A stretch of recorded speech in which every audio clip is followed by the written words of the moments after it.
Ipinaliwanag na rin ni Alden Richards ang umano'y bali-balita na naghiwalay sila ni Maine Mendoza. Ang sagot dito ni Alden Richards ay tumataginting na hindi totoo.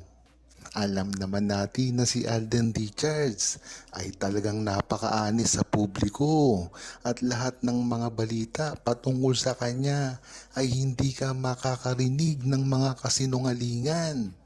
Yan talaga ang trademark ni Alden Richards na magsabi ng totoo.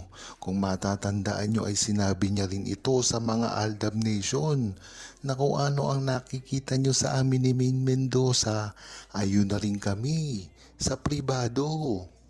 Kaya kung sabihin man ni Alden Richards ang totoo na hindi sila totoong naghiwalay, ay dapat ito ay paniwalaan ng buong Aldab Nation lalong-lalo na ang publiko.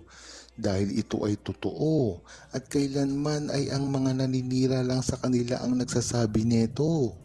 Ngayon pa kaya na merong movie si Alden Richards, proyekto na kailangan na hindi sila nasisiraan sa publiko. Kaya dapat lang ay magtiwala ang taong publiko kay Alden Richards dahil ang mga bali-balita na ito patungkol kay Catherine Bernardo ay hindi totoo, lalong-lalo na kay Maine Mendoza. Marami na rin kasi ang lumilipad na balita na si Maine Mendoza raw ay merong lalaki kaya naghiwalay sila ni Alden Richards na napatunayan naman na hindi totoo. Yan talaga ang nagagawa ng mga bayaran na vloggers, bayaran na mainstream media, bayaran na management at network. Kaya walang kalaban-laban si Alden Richards at Maine Mendoza kung sisirain sila sa publiko. Ang maganda dito, ang kakampi nila Alden Richards ay ang taong bayan na naniniwala sa kanila, sa mga ikinikilos nila at ang mga proyekto na tanging sila lamang ang makagagawa nito. Kaya sa mga bashers nila, sorry na lang kayo. Talagang hindi nyo masisira si Maine Mendoza at Alden Richards. Dahil sa simula pa lamang ay sila na lang talaga ang matibay sa mga love team na hindi na nag-e-exist ngayon katulad ng mga Jadine at iba't iba pang mga love team ng ABS-CBN na itapat sa kanila. Bakit nagkaganito? Dahil na rin talagang totoo at real na real ang kanilang pagsasama. Kaya kahit anong sira ang gawin sa kanila ng mga bashers nila ay hindi nagtatagumpay. Ang resulta nito ay nasa ngayon na. Kitang-kita mo ngayon kung sino ang pinakamatatag na love team sa buong Pilipinas. At yan ay wala ng iba kung hindi ang Maychard ni Maine Mendoza at Alden Richards na talagang napakaraming bashers at pinagdaanan. At hindi pa rin masira-sira kagaya ng ginagawa nila dati. Kung matatandaan nyo, naging kasal na rin ni Maine Mendoza at Alden Richards bilang gumaganap na Aldab, bilang Yaya Dab at Alden sa Kalye Serye. Ngunit pagkatapos nga nito, ay bigla-bigla na lamang nalaman ng buong Aldab Nation na mayroong palang second wedding na ginawa. Ito ay nakita matapos mag-post ng hindi inaasahan ang mga mismong nakatrabaho ni Alden Richards at Maine Mendoza sa Itbulaga. Unang-una na nga rito ay si Miss Pia Guanyo. Ay hindi siguro inaakala na makikita ito ng buong Aldab Nation na nagpapatunay lamang na ang ginawang kasal ni Alden Richards at Maine Mendoza ay meron ding pribado. Dahil nga naman, kung talagang solid, true-blooded Aldab Nation ka, ay alam mo ang kaibahan ng naging kasal ni Maine Mendoza at Alden Richards sa Kalye Serye. Dahil makikita mo rito ang napakaraming mga kamera, ang mga disenyo, ang mga tauhan, staff at iba't iba pa.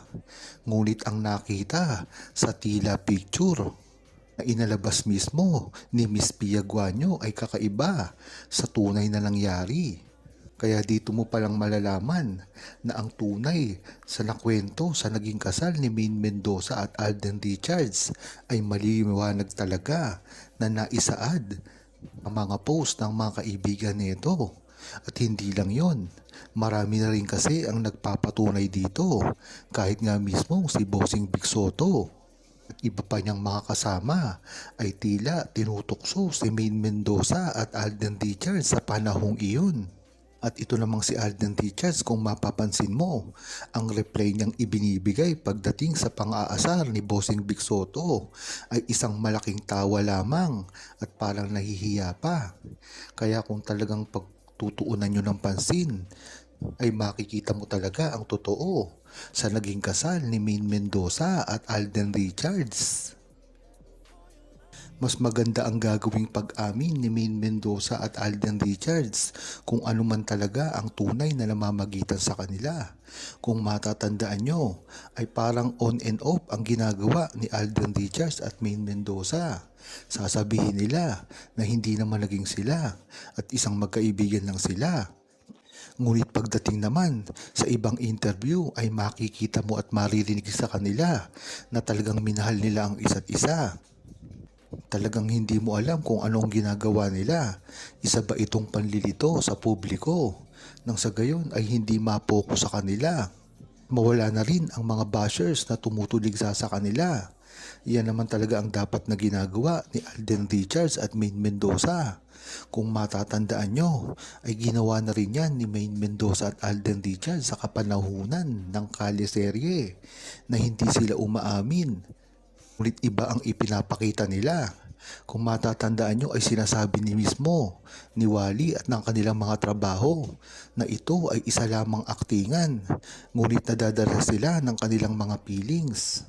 Diyan mo talaga malalaman ang katotohanan sa kanilang tunay na relasyon na hindi kailangan ng script para lamang mapansin ng publiko. Sanay na rin naman kasi ang buong Aldab Nation kung ano man ang pinagagawa ni Maine Mendoza at Alden Richards sa ganitong sitwasyon. Hindi nyo naman sila masasabihan na wag nang umamin sa publiko dahil silang ring naman ang nakakaranas ng mga pambabash, ng mga paninira sa tao, lalong-lalo na ang mga walang pang-iisip na bashers na gusto lamang silang tuligsain. Kung matatandaan nyo ay sinabi rin ni Maine Mendoza yan, mga gumagawa sa kanya ng mga fake news na talagang kahit anong gawin ay sisirain ang pagkatao ni Maine Mendoza at Alden Richards. Huwag kalimutang mag-subscribe, comment at ilike ang video na ito. Thanks for watching!